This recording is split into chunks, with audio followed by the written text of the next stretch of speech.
Right, so Absolutely loving that. Yeah, it's loving great. it. Enjoying it. Loving Good, it. thanks, guys. Yeah. Prog, innit? It's proper old. It's yeah. a proper old school proper, prog yeah. in it. Yeah. right, we're recording. It's bang on the hour, so we'll fill your boots. Hello, Gary. Hello, Guy.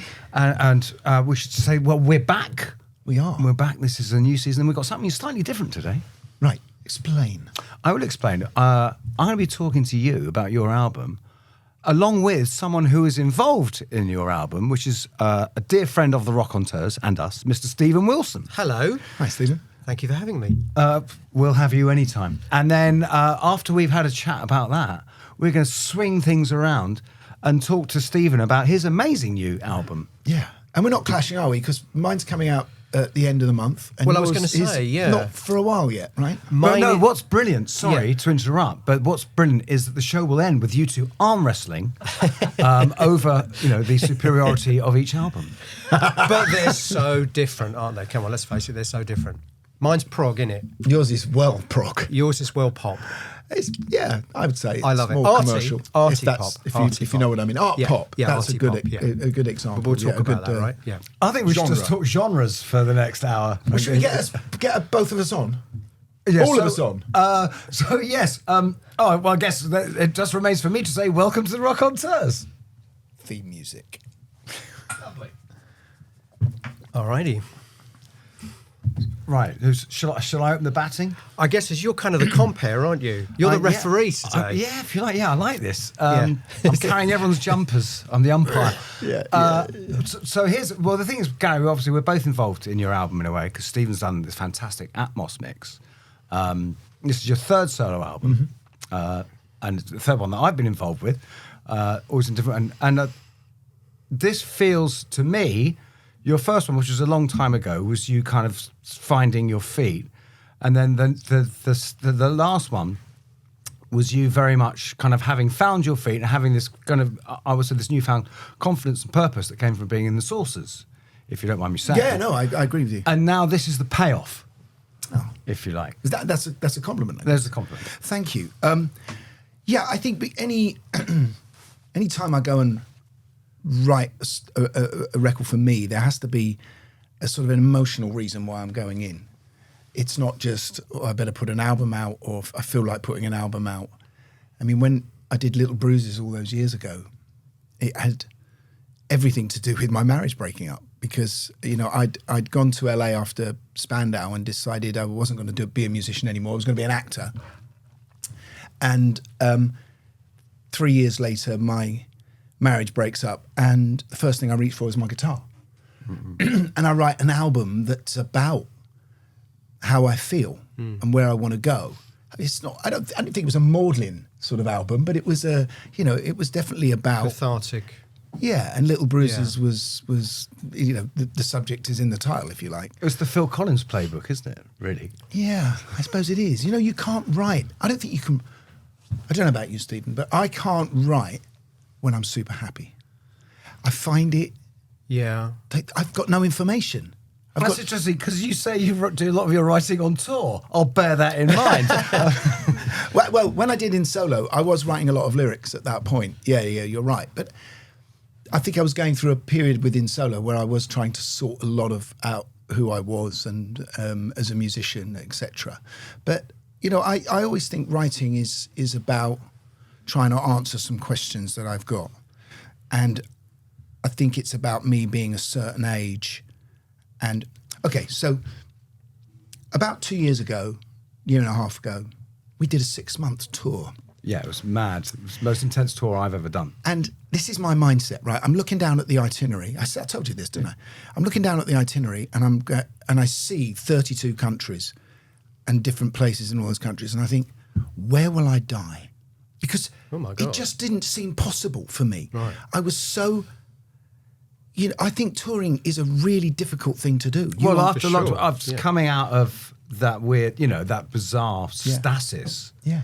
of a year of the world stopping, Yeah, I mean, I know that sounds shocking. I didn't really mean it, but there is a little voice in my head saying that. And this is can be quite a frightening thing, to leave home, to leave my kids and my family and go and just get on a bus and sleep on a bus and all of that travelling. It's like being on an oil rig, isn't it? Or, you know, it's difficult, you know. But I think what with COVID and what with that and whatever it was, reaching a certain age, I wasn't in the best place mentally. So what do? You write songs. I write it's songs. a cathartic.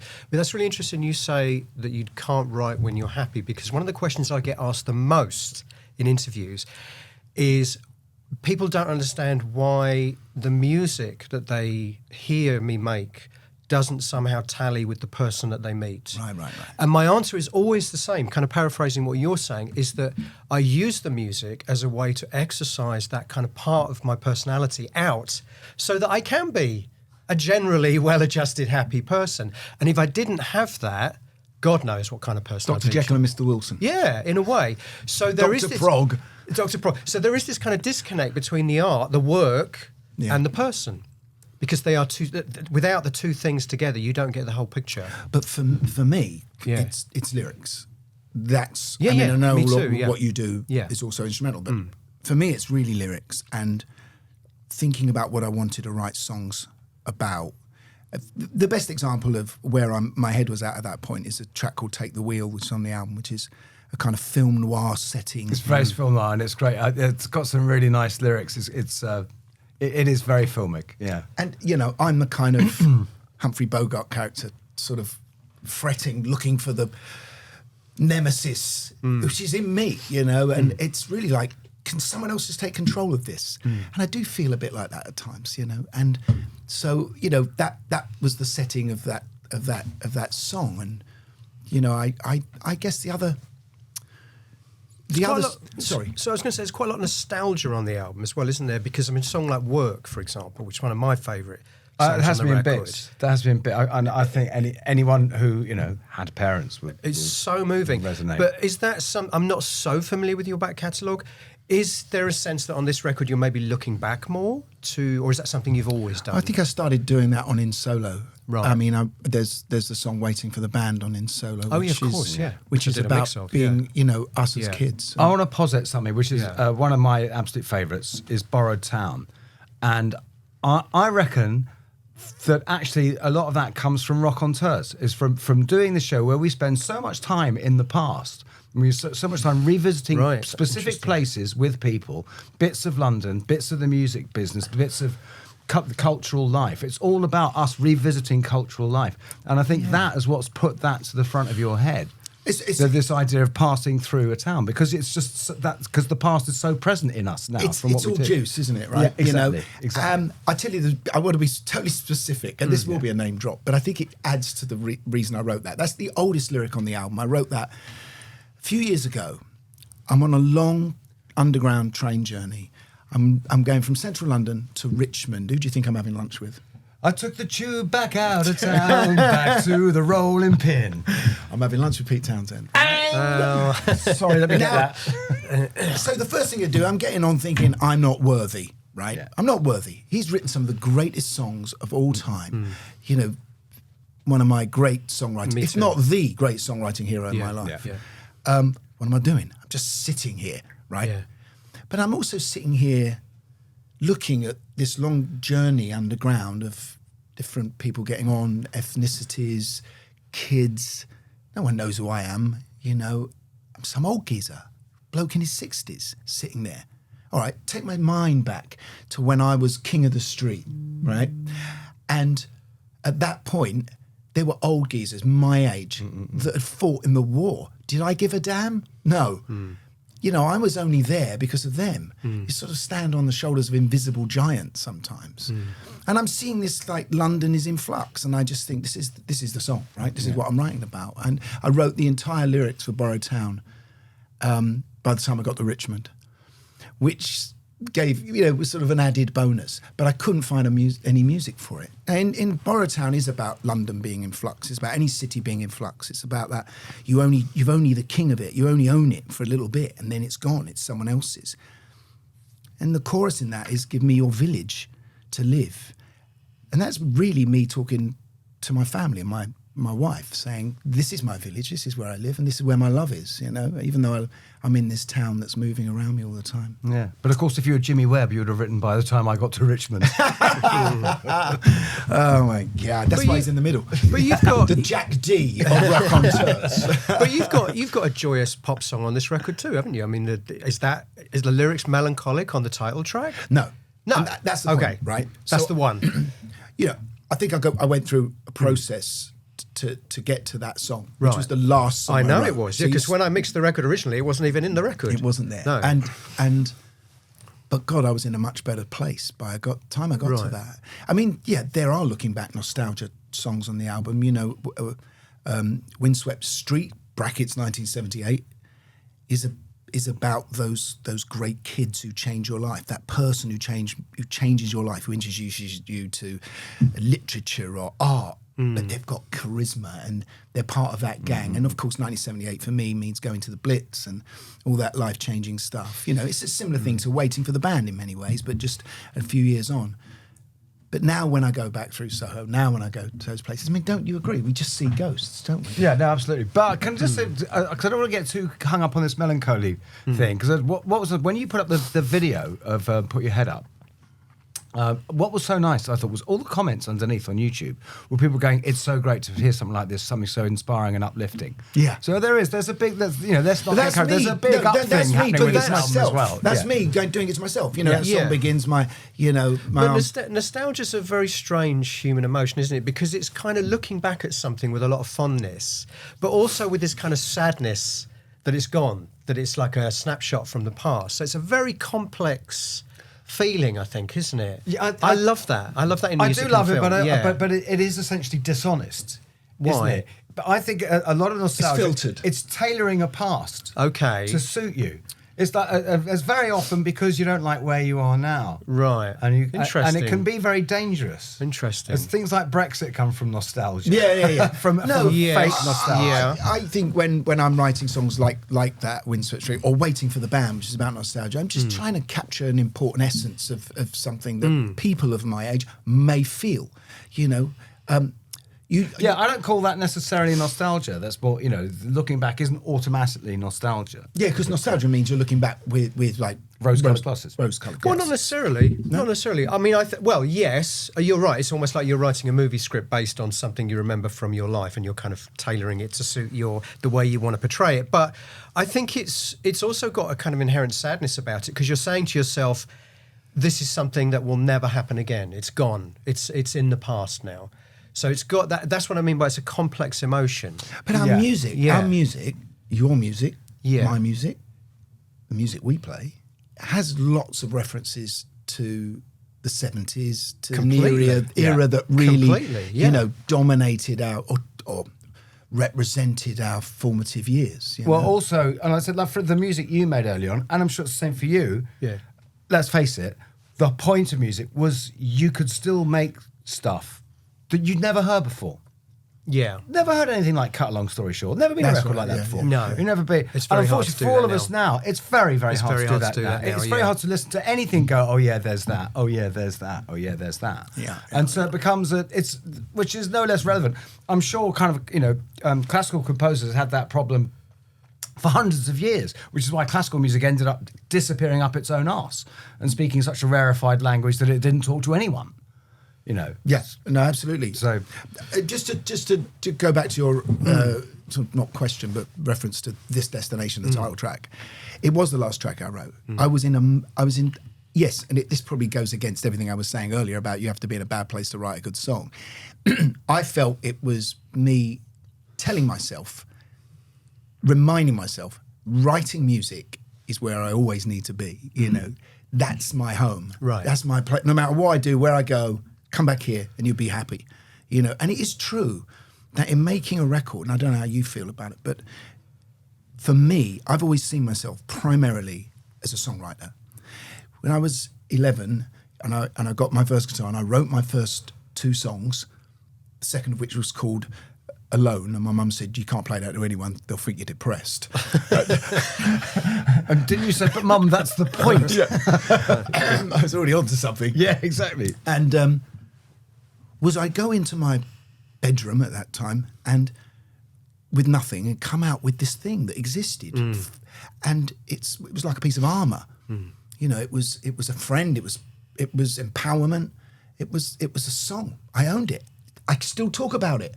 Whatever it was, it's still there in the air in my mind. So, you know, that moment of when I've gone into because I don't write in the studio. You know, I write in a room at home with a piano and some guitars and Old school, yeah. and See, I that's finish something it I can't before do. I go to the We'll studio. go on to that, yeah. But I do. The end Yeah. of that moment when I finish the song, Yeah. got all the lyrics, and they're all it's all tied up as one. That's the best feeling. Then I go into the studio and go, "This is crap."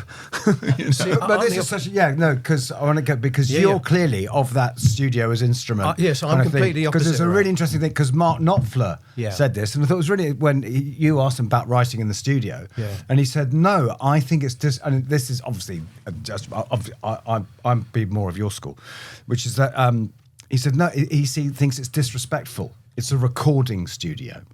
It's for recording. It's not But for I know writing. It's not for writing. Right. Whereas, as we know, it's. I mean, I remember in film engineering people, they everyone credits 10cc as being the people who absolutely broke down the mold of making the studio Right. was where it all happened. You know. Right. Sorry. So I was just going to say, I mean, I'm completely opposite in a way because if I sit down and I write a song at the piano or I sit down and write a song on an acoustic guitar, I think, oh, God, this song's been written a million times before. What's special about this?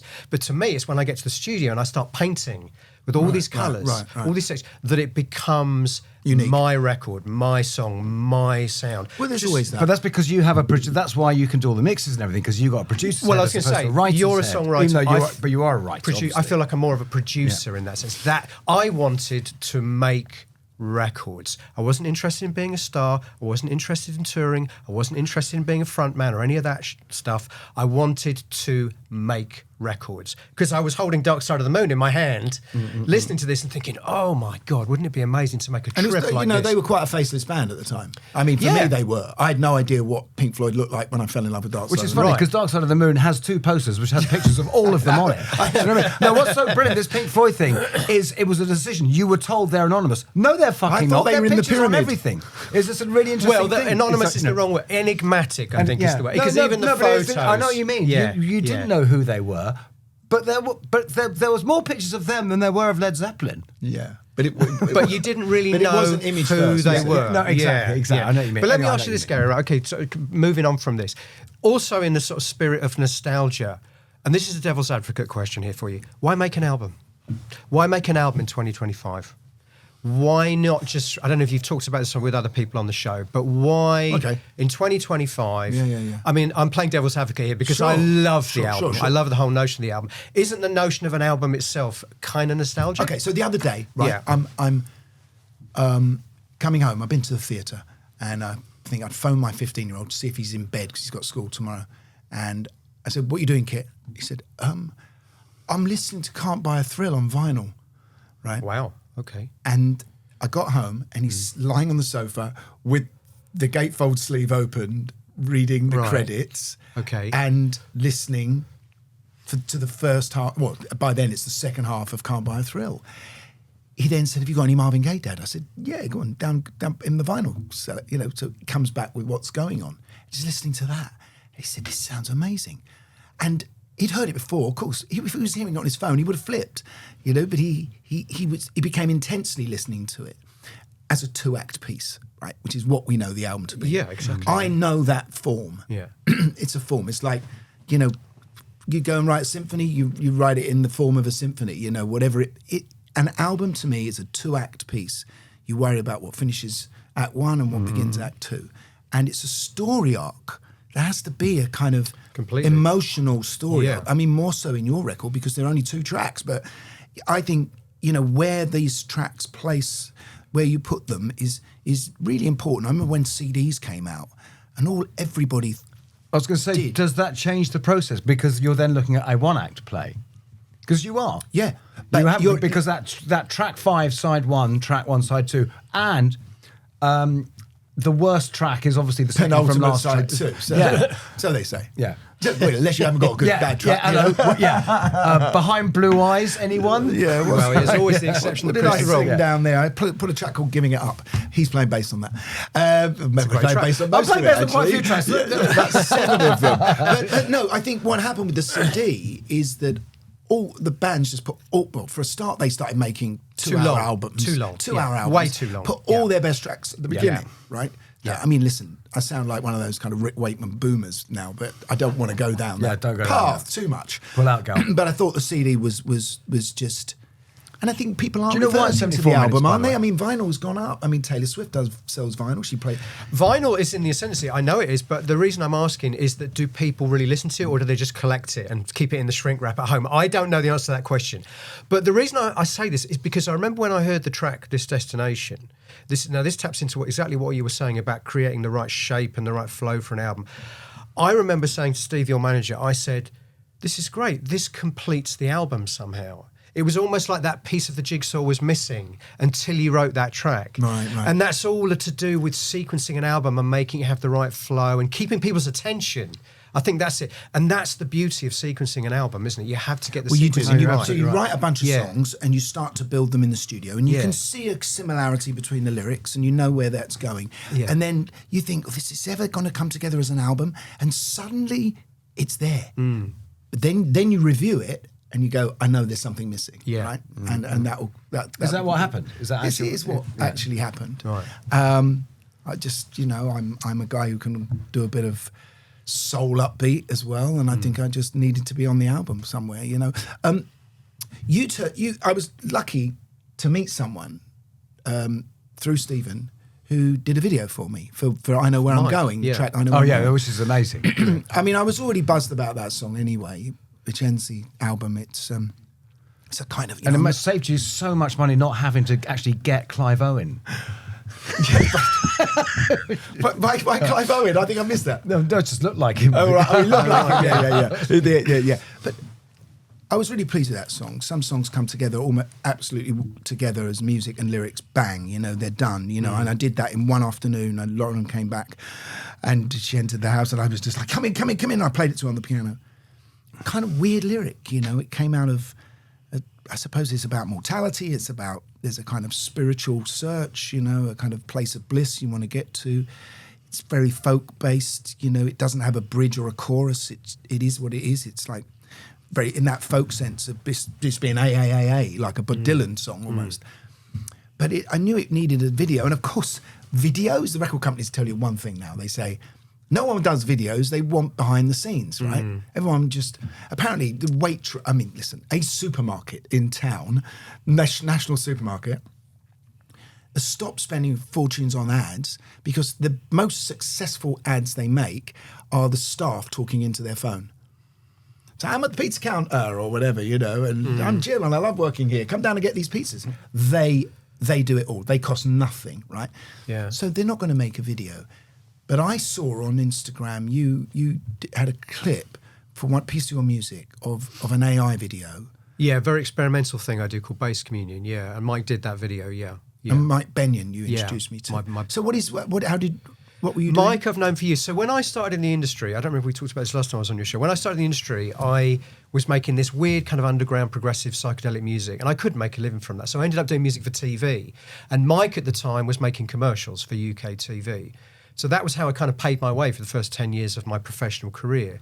So I got to know Mike really well. He's since emigrated to America, and he's kind of just a house husband now. But he's really got into this AI thing. He's an artist though, isn't he? He's an artist. He's a very, very, very creative guy. And, the whole AI thing, I don't know what the reaction to your video was, We'll talk but about some that. people get terribly, terribly upset by the notion of AI. Yeah. In musical context and in video context. They Exactly, like your Christmas record. Some people got terribly upset So with it. you did AI lyrics for your Christmas record. So the story was I got challenged, just very briefly, I got challenged by a friend of mine to write a Christmas song, and I basically said, this comes back to what we were talking about earlier, I said, I can't do a Christmas song because I can only write miserable songs. and you need to have some sense of joy in a Christmas song. So he said, no problem. Good King Wenceslas is fairly dark. Well, isn't actually, it, when you right? think about, Fairy Tale of New York, I mean, there's definitely dark edges there, isn't there? But anyway, the point is this, that I was challenged to do this, and I said, I can't do the lyrics. And he said, no worries, we'll get ChatGPT to do it for you. And I was very sceptical. But anyway, the bottom line is, cut a long story short, to coin a phrase, popped up. That's not a Christmas record. talking of miserable songs. Anyway, so it generated yards and yards and yards of this Christmas lyrics in the style of Steven Wilson. And I was like, okay, well, 90% of this is rubbish. What did you recognise as being in the style of Steven Wilson? Well, it was a bit melancholic, but it had a kind of slightly surrealist edge to it. I don't know. I mean, that's it. Just when you read lyrics that are like Steven Wilson-esque, you just kind of know that. Sure, it at wasn't least I Harold do. Wilson. It got confused. The white heat of the snow. No, the thing is, that's the funny thing. I could recognise myself in these lyrics Right, that it generated. But a lot of it was sort of platitudes, very cliches. But there was the odd line, and I thought, okay, well, if I pick that line and that line, I've got something here. So I did it, and people got terribly, terribly upset about it. And then Your fan base? Yeah, terribly upset about it. Just the idea that I would even rely on artificial intelligence to do something. But my whole view is, look, it's not going away. Just like rock stars 20 years ago tried to pretend that streaming wasn't happening. You can bury your head Since before then. or sampling. You can bury your head in the sand for only so long and pretend it's not happening. But all that's going to happen is you're going to get left behind. Well, surprisingly, I have an opinion. Okay. No, Let's hear I it. mean, just to talk about the video I did briefly, because I got the same backlash, but not mostly. Mostly people loved it. Yeah. They loved it. Maybe it didn't exactly represent what was in their head. I thought it was kind of weird doing maybe a video for it, but it's a good way of getting it out there because so many people listen to music on YouTube. Because it is a song where lyrically you think, I want people to think about it. But when, after working with Mike, we kind of, ended up with a video that did have resonances of the lyrics. No, it did, very much. But so most people really liked it. But then there were people that were absolutely again, they were really hateful for it. I think that video, because a guy jokingly said to me, "Oh, you done all those people out of a job." I didn't. I said I put one person in a job because we would never have made the video otherwise. Exactly. But I think Yeah. lyrics are a different thing. Can I be Yeah, no, please honest do. about Please that? do. I think when we make art, and especially lyrics, when we listen to art, we want to know we're not alone in the world. Oh my God, you feel the same as me. You read a book. Yeah. Yeah, it's Oh my like God. a mirror. Yeah, Yeah, yeah. absolutely. Yeah. I thought I was the only one, and but you really encapsulated that feeling that I've been carrying around for years, but Right. never been able to express. Right.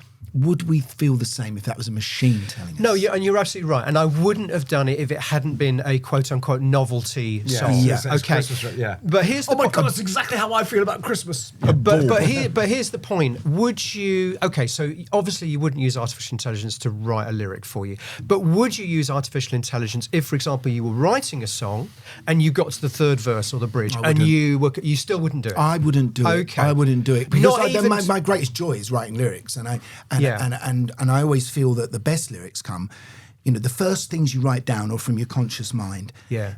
It's really easy for me, slightly losing concentration easily. I'll go, time to look in the fridge. But actually, if you keep going, you surprise yourself from the subconscious mind. Sure. Okay. With so a lyric you never thought you were going to get. So I'm just playing devil's advocate here. So you wouldn't even use AI if you hit a wall and you just wanted something to just give you an idea, not even to take what it had done, but maybe to take you in a direction. Well, that's interesting, isn't it? Because sometimes I look in books of poetry for thoughts and ideas. Okay. Not Do you- I mean, because I'm trying to write a book at the moment. Yeah. And I've tried using saying, AI yeah. to help me. Oh, you have? Okay. Yeah, and it was horrible. It was just really horrible and depressing. I was like, and I'd recoiled. And Ugh. yeah, it really was. What was it? Mixing up the anecdotes and the... Yeah, and just like stresses out. What's a good way of telling this?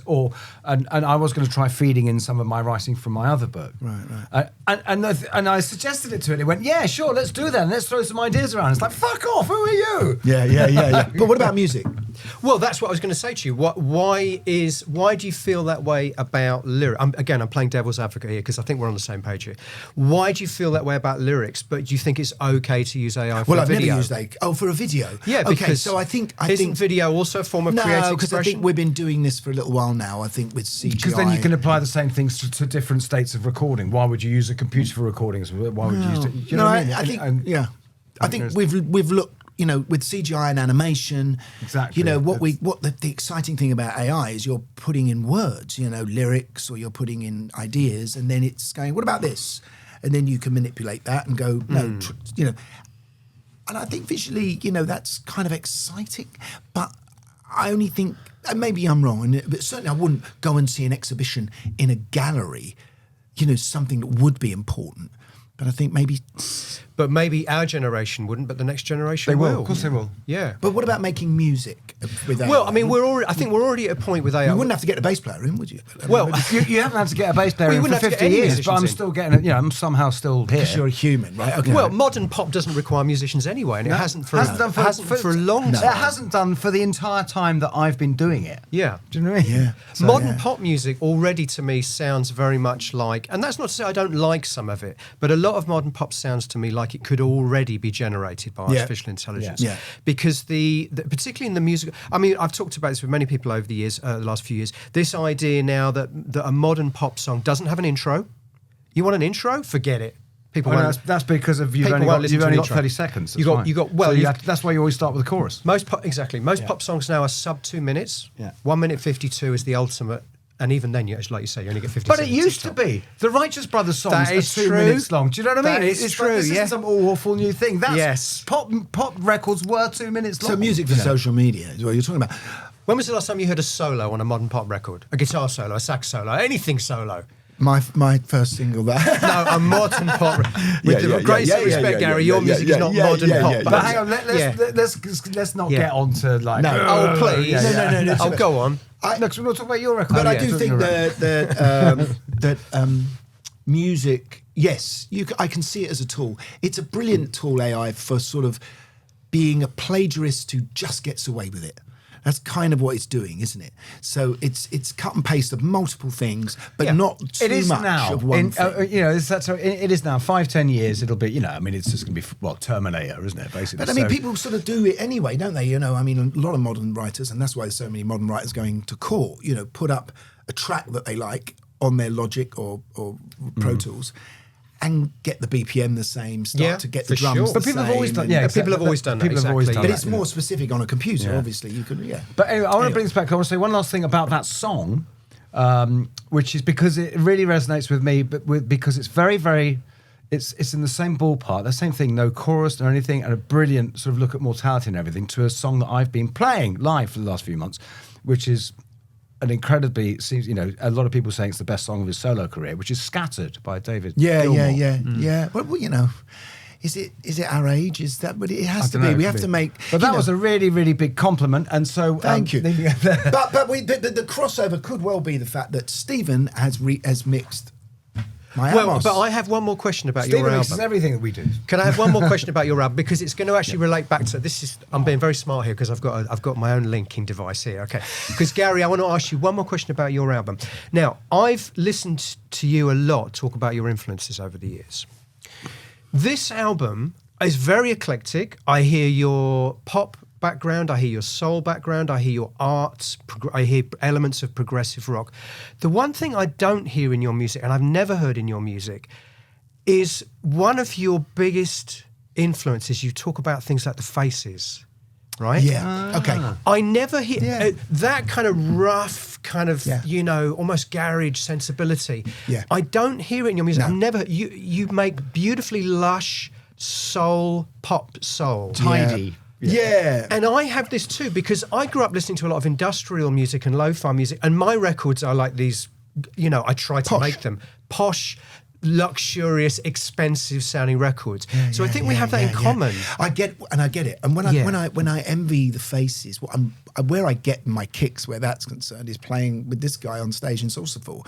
It's the rock and roll energy that you can only get with a band. Because you have the Pistols too, don't you? Well, yes, but I'm not going to do Pistols punk now. are a really, really together band. They're not, you know. True, but they don't make lavish, expensive No, no. sounding production orientated. They're amazing sounding records, though. Do you know what I mean? Yeah, they're that's they're not true, punk yeah. records. No, They no. compare a Damned record to That's Nevermind. true. I think Yes. where the face. Okay, so yes, I have. You know, maybe the next album is me getting a band together, and whenever I start a new album, I'm always thinking, I just think I'll get a band together and we'll do it really rough, and then I can't do it rough. I get you posher think- and posher. I was going to say, you wouldn't allow yourself to do that, and I'm the same. I'm the same. If you got into the studio with a bunch of guys and you sort of cranked Here out are the this songs. rock and roll, sloppy Well, do and you loose. remember when we first did that? When I wrote Little Bruises, we got together as a band, Yeah, and we. how we kind of became friends was because Gary hadn't had a band or anything, Right. and so Steve's manager suggested I put a band together for him, which we did, and it was actually a very posh band, except for the drummer was Pete Thomas, Elvis Costello's okay. drummer, who comes from that pub rock background. Right. So that was the one kind of faces-y element. And then I went in the studio and got and Irish made it all sound musicians posh. in and strings. And Made it sound I slick. just want to Yeah, talk I've got about Sly and Robbie. I mean, come on. Yeah, I just want to talk about Atmos actually. 'cause Yeah. Obviously, you've done the Atmos mix. Yeah. My album, you do. Great you're fun doing that. So famous for Atmos mixes. I mean, listen, you knock it out the park. nice to be famous for something. How many Grammy nominations have you had for Atmos mixes? 5 now. Not one any yet, but 5. Which ones did you get? Well, all my nominations own for? work. Actually, I only got Grammy nominations for my own records. Yeah, but But you've done obviously. Name a few of the artists that you do. some of them I can't even Oh, go we on the don't, record, yeah. which I'm very excited about, which you guys know what we're Yes. talking about him. I'm very excited about what's coming this year. Okay. I mean, I started off doing music that was in the same sphere as me. So, yes, Jethro Tull, King Crimson, those are the first things. But then I moved on to do things like Tears for Fears. Some great 80s pop Spandau stuff I've done for you recently as well. And people can listen, say, to my record or your record on their headphones if they're connected to. They can. Apple Music, Tidal, those platforms have Atmos mixes. Because most people don't have the full setup. No, they do don't. 8.1. But Atmos has been smarter than previous attempts to do spatial audio. So things like Quad in the 70s, 5.1 in the sort of 90s and early 2000s, they didn't take off because you basically had to reorganize your living room. And who's going to do that? Not many people. But the thing that Atmos has got over all of those previous attempts to do spatial audio is that you can listen to it on headphones. And it's not the same. Of course, it's not the same as having a proper discrete speaker system. But this idea of listening to Atmos in a binaural sort of rendering, and it does sound more three-dimensional. I mean, you've heard it. It does sound more Oh, yeah, three-dimensional. it does. I mean, it's amazing when I sat in your studio and that's you the did ultimate. the playback. Yeah. I mean, and you just Yeah. because when you're trying to squeeze everything into stereo, you've done your guitar overdubs, but Yeah. they all sort of live in there with the vocals, Yeah. and you can't quite hear everything, but you get the sense of it. And then suddenly, it's all. I mean, I remember when we sat and listened to David's Atmos mix. In that cinema. Dolby, yeah. And it's just Not you just Dolby. want to just pick up. Think, You're I'll inside it. concentrate on Yeah. that bit. I'll concentrate Yeah. on that bit. They're like hanging in the air. I saw Yeah. it very visually. Well, the biggest compliment for me is when an artist comes along and listens to their album and hears something, says, "Oh my God, I'd forgotten we even did that." And the thing is, they probably spent like a whole day doing this overdub. And then in the stereo mix, can't even hear it. But now in the Atmos mix, I remember when we did that. I was so proud of that. And then when I got the final mix, the producer hadn't even mixed it in. And now they're picking out all these. And of course, fans too. They say things like, I've been listening to this album for years. I've never noticed that. It's amazing. The point is this, though, as you say, that not a lot of people actually ever get to hear it in that way through a proper 12-speaker system, which is why we do these playback events for fans to come Well, I along want to. to say, which was the first time I heard Yeah. your last album, Yeah. which at that place, El Acoustic. Yeah. And that was fantastic. And this whole, which seems to be, I don't know if that was a thing before, but this whole thing of listening to albums in the dark now has become Yeah. a thing. Yeah, I love Yeah, And pitch it's so black good. playback. Pitch black playback. But because what's so great, for David Arnold, who was there, was saying, of course, what's so great is not just the fact that you concentrate, you listen, and more to the point, everyone shuts up, is that you remember how you used to listen to music. Which comes exactly. back I used to listen. Yeah. I remember lying on the floor listening Yeah. to Aladdin saying "Time," that guitar part in Time when Mick Ronson takes off. I'm just lying in the dark. Yeah. I've got Yeah. it so loud. I'd never forget that moment. Yeah. Which comes back to what you were saying earlier, about your son now listening to albums again. I mean, that's really heartening to hear, because that's the way we, our generation, we all engage with music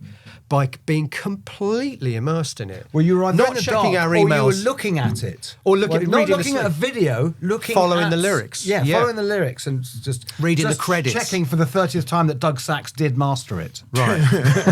Let's talk about your new album. Yes. I mean, 'Cause- when's the first track coming? When can Well, people it's first so- hear it? it's two I know, tracks, but but- there you've When's got the it first split half out. coming? I imagine you're going to release a little segment are you, at some point. I'm not. So this is a conversation. Tell us all. This is a conversation I had with the label quite early on. I think you're absolutely right. What are we Because going to do? Rufus Wainwright, who we had on the show, he's done a Requiem, and he's kind of broken it down into little songs almost. Well, I have done that because streaming, you obviously want people to have the opportunity to put some things in their playlist, and with long tracks is very hard. So we've done it for that reason. But what we are not going to do, what I am not going to do, is take something out of context and release it ahead of the record. It's basically the album's going to drop. Absolutely. This is the album. You listen to it. It's a 42-minute album. You listen to it from beginning to end, or you don't listen to it at all, which is a very bloody-minded way of doing things. But I just didn't. For me, it's like, imagine you made a movie, okay, and you just took one scene out of the middle of the movie and let people see that and judge the movie based on that. You can't do it. I don't think you can do it with a record like this. So the answer to your question is no. There's not going to be any quote-unquote singles. So here's okay, but what I want to talk about this album, right, it's the overview effect, about this thing of the overview effect. What amazes me more than anything is that three of us know each other. We talk about stuff. You're always telling us what you're up to. You're doing. You're mixing this. You're mixing that. You're mixing this. When the hell did you do this? Well, I started it last Christmas, December 2023. I started it and I finished it very quickly. And I surprised myself because it wasn't so long before that the Harmony Codex had come out, the previous record. And I had no plans to make another record so quickly.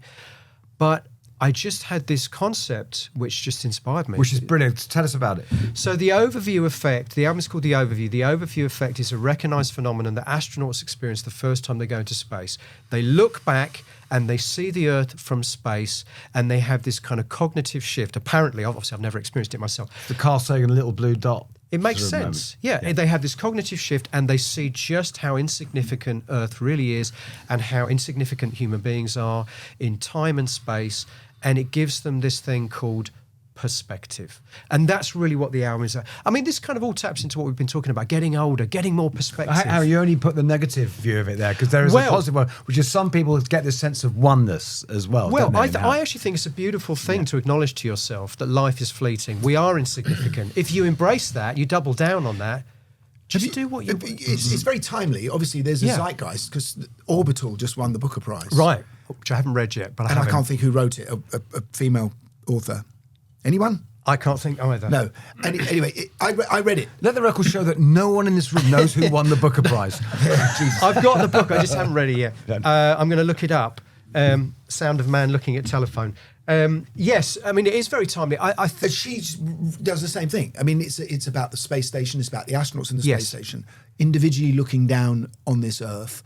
It's very poetic. You know, at one point, one of the astronauts' mothers dies. It's not a great spoiler because that happens near the beginning.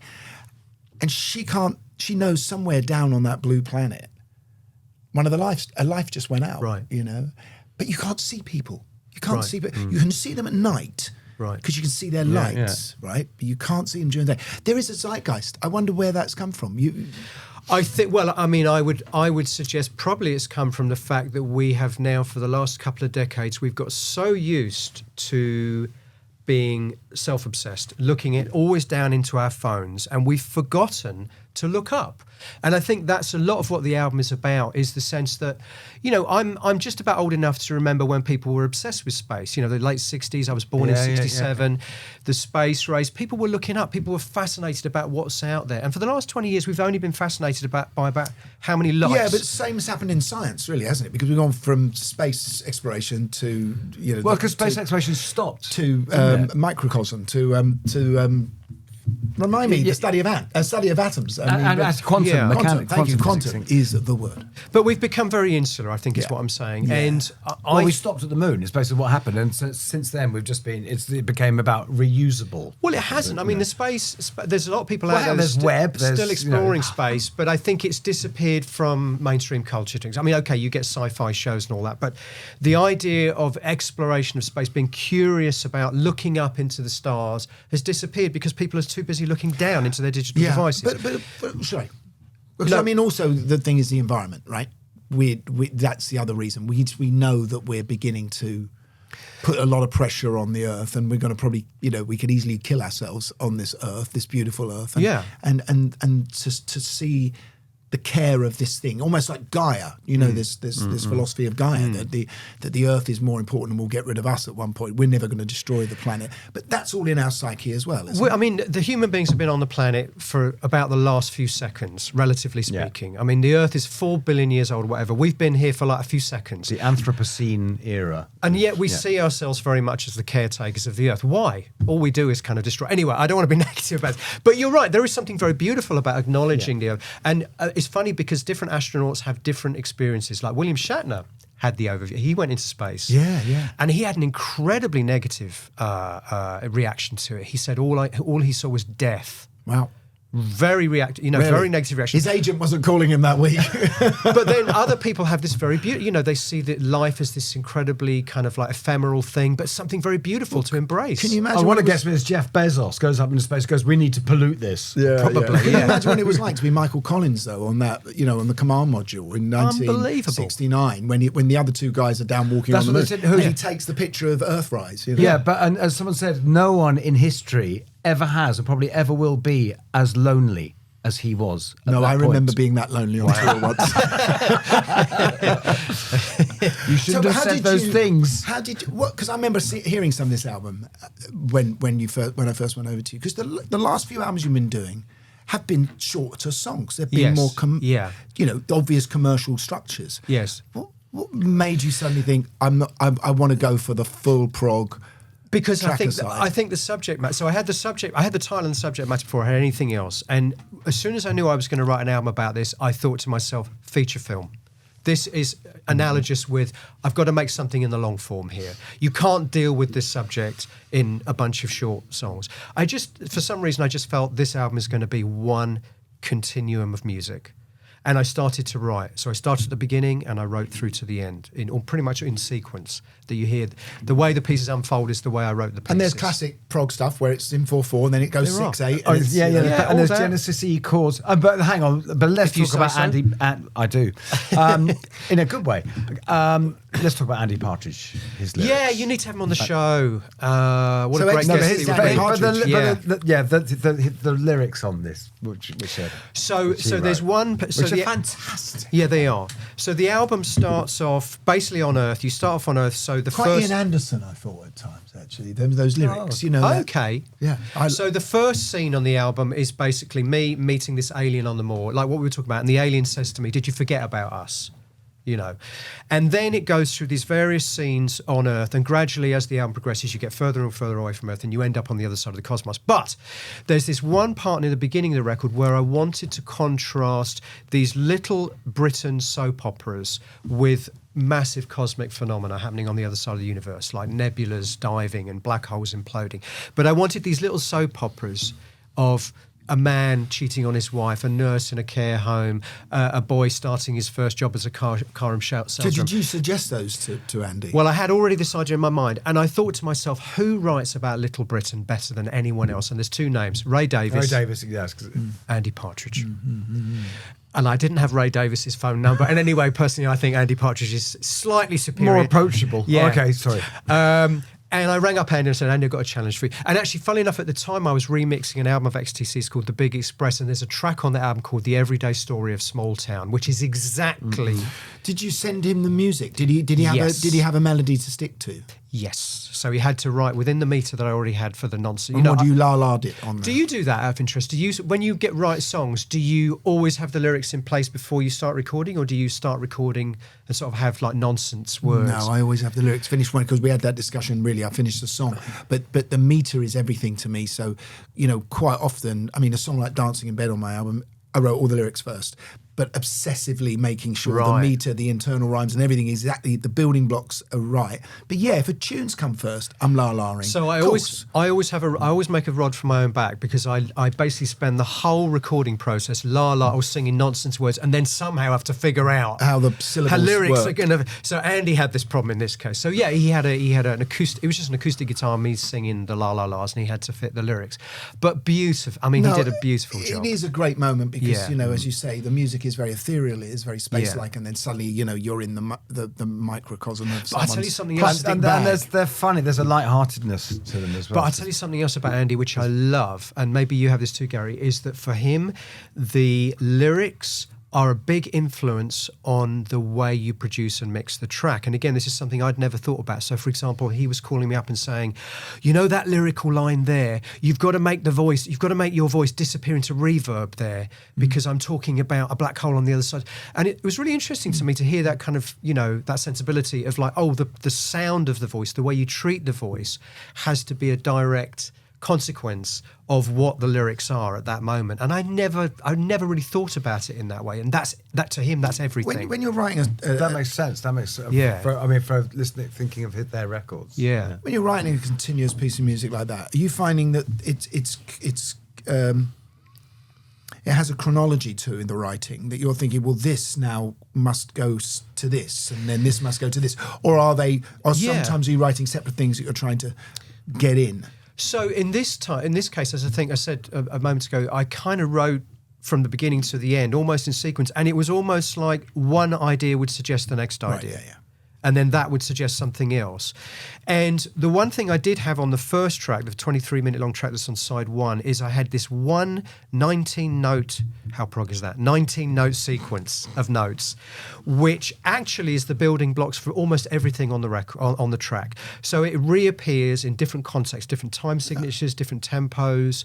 I mean, that's classic prog. I mean, that's classical music, isn't it? Exactly. It's a motif. The leitmotif, as Wagner would say. Yeah, so that little 19-note sequence kind of is always present in different contexts. You wouldn't necessarily be aware of it when you're listening to it, but that also took me forward. It's like, how many different ways can I approach this one sequence of notes or this bass line?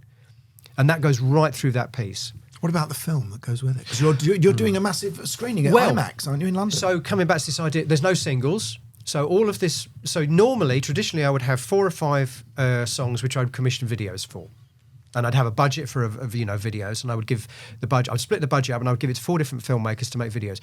It's not relevant here, is it? It's just one long track. So this time I said, here's all the money that I would normally have spent on 4 or 5 videos. I gave it to this brilliant filmmaker, Miles Scare, and this young guy who's incredibly creative. And I said, make a movie for the film.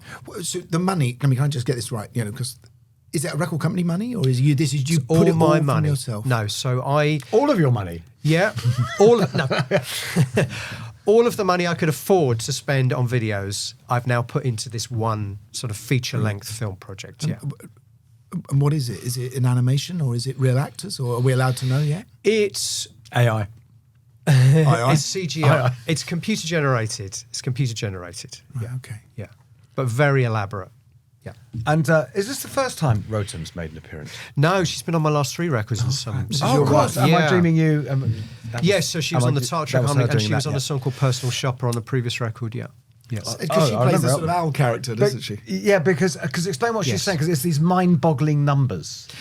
So I think that's it. So there's it is quite an emotional record. There's a lot of sort of, hopefully, emotional sort of resonance to it. But there's one sequence at the beginning of the second side, which is more of electronic. And you mentioned the howl voice. I wanted this quite distant, what's the word I'd be looking for? Emotionally flat voice to recite these scientific facts, really. These Dispassionate. And dispassionate. But it's Thank also, you. it's also That's that voice the word. when the spaceship's about to blow up. 10 seconds. Exactly. Yeah. But it's You have 20 basically seconds to comply. RoboCop. Nice reference. Yeah. But Rotom basically, Cop. No, sorry. it's this idea that the numbers are they're almost impossible for our brains to conceive of. This Googleplex. numbers. Just ridiculous Yeah, numbers. that's the biggest number in the world, isn't it? Googleplex or something. I don't know. So she reads these numbers and these Right. different cosmic phenomena. The further away you get from Earth, basically. Yeah. Who are proggers? Who is drawn to it? They want, I think, because what you want is something that is immersive musically, don't you?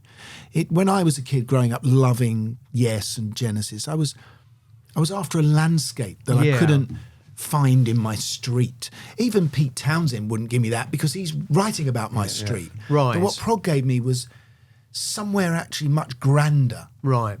Well, that's a good question. I mean, I've been asked that over the years, what is progressive rock? And the problem is, of course, the more you look at it, the more it doesn't seem to subscribe to any... I mean, Emerson, Lake and Palmer couldn't have been more different to Jethro Tull. You know, one came from a sort of classical background, the other came from more blues and jazz and folk. So they're both in the same genre. How is that possible? No, exactly. A lot of it. What was interesting when we were talking to Steve Hackett, I think there's that one side of it with people like him, which I think is literally people, classical musicians, who just discovered these amazing new instruments and sounds. But then Jethro Tull came from a blues background. They're not classical musicians, are they? Yeah, but almost I don't call Jethro Tull prog. Yeah, Well, most people would. I know, Well, this is most my people would, point. but This yeah, is exactly my point. Anderson, actually, I mean, he said it on our show, you know, that Thick as a Brick was a kind of spoof. Parody of progressive Parody. rock, yeah. Which You know. ironically has become one of these sort of But it was my favourite one growing up. Yeah. But here's what I've kind of arrived at after all these years of thinking about what progressive rock is. I think progressive rock is the idea, firstly, two things. Firstly, it doesn't conform to the standard pop form. Verse, chorus, bridge, chorus. You're kind of freed of that. And the other thing is, it's this idea that you can take the listener on a journey in a single piece of music. And apart from those two things, I don't think progressive rock has anything you can really say is a hallmark of all of it, except those two things. It doesn't subscribe to the pop form, and it's the idea you can take a listener on a journey. And you're going out on the road with it. Are you going to be doing the whole album on Yes, the road? I am. You're doing 4 nights at the London Palladium here? So the second half of the show is going to be Is one of them a Sunday? Tell the girls. I think it's Monday, Tuesdays. We're going to do the whole of the record in the second half of the show, yeah, with the film, projecting the film as well. Who played guitar on it? I know you did as well, but there's some amazing other The guitars. solos- It's amazing playing generally, by the way. Thank you very much. The solos are taken by a guy called Randy McStein, brilliant American musician who's going to be in my band for this tour, yeah. Brilliant. Amazing. Who did that big grungy bass bit? That's me. That's you. That's really good. That is an acoustic. I play bass on the record, guy, which is why I didn't give you the call this time. I got so I didn't want to say in, anything. I'm so trying to in hide love. my hurt. Sorry about that. I was in love with playing bass on this record. I just had such It's a fun, great. isn't it? I'm a frustrated bass player, basically. So am I. Yeah. But that was my acoustic bass. You're kidding. And I put it through an It's a amp. great. Is it great? I have one of those. Oh, how's he doing that? Yeah. It's a Takamine acoustic It's a thing bass. now, isn't it? Because McCartney just played on the Rolling Stones album, and he did it with a fuzz pedal on, didn't he, as a solo? Did he? Yeah, Oh, wow. No, dirty bass that's been a thing for a while. Dirty That's bass. how everyone does it. It's like It's the new Dirty Martini. the way my bass is mixed on David's album is filthy. Right. Well, so mine was Well, on an that acoustic. filthy note, Apparently, Yes. it makes it cut through better. Thank you for Matt coming Glasby on, told me. Stephen. My pleasure. And thank you, Guy, for letting me talk about my piece of work. No, this is very, can I just say this is one of the most intellectual Rockonteurs we've ever had. It feels like one of those old Channel 4 late night things. The only thing we were missing is we should have had a drunken Ollie Reed stagger in and try to snog someone. Well, you should have been smoking Gulwa. Exactly. I must have apologised to you about this last time you had me on the show. I don't have any stories about groupies and all night sex and drug and rock and roll. I'm don't not want that that. kind of music. You don't want that. We Okay, don't want good. that. No, That's we're not bored me. with that. That's so We've lived old. through that You've had David Coverdale on twice now. 3 times. Yeah, I can't do those, but yeah, it's been great. Thank you so much for having me on, guys. Oh no, always a pleasure. But you are one of the official proper friends. Am of I Rockonteurs. am I the first honorary Rockonteurs presenter interview? Yes, You are. Oh, You are. wow. I mean, Well, if that's we an honour need a itself. crackerjack pencil or something, don't Yeah, we? we Or a do. blue Peter badge. No, for we you, do but- because there are there's people like there's the Cove, Johnny Marr, The Cove, you. I love that. There are people who are sort of officially friends of the Rockonteurs. Right. But no one's actually interviewed. And then there's an enemies. Of course, now Trump's in, we have to have an enemies list as well. Well, when are we going to be able to interview you, Guy, about your book? Once AI writes it. Wait, so it's coming out. You've got a very good printer, haven't you? A publisher. Yeah, Penguin. Penguin. You just haven't written it yet. That's And the it's- problem. I'm writing it. It's the lawyers are going to have a field day, mate. If there's anything bad about me in there, I'm coming Right. down hard. I tell you. Oh yeah. Anyway, it's been nice, hasn't it? This has been really, really great. It's been great. And you're very, very good at this, Stephen, by the way. As if there's not enough things that you're good at. Well, thank you Would you very like much. to say start the good nights? What do you mean? See, it was good night from. Oh, is that what you do at the end? Yeah. What, good night from, like the two Ronnies thing? Is Exactly. But it's the 3 now. It's the That, three. okay, how do we do that then? All How right, does I'll that start. work? It's good night from him. And it's good night from them. Well, what do I say now then? There you go. He's fired. He's fired. Should we try again? It doesn't night work. from- It doesn't work with 3 Good night people, from guys. us. Oh, okay. Go on, See? do it again Be then. inclusive, Cut mate. this. It's good night from me. And it's good night from them. And it's good night from us. Yay! Thank you.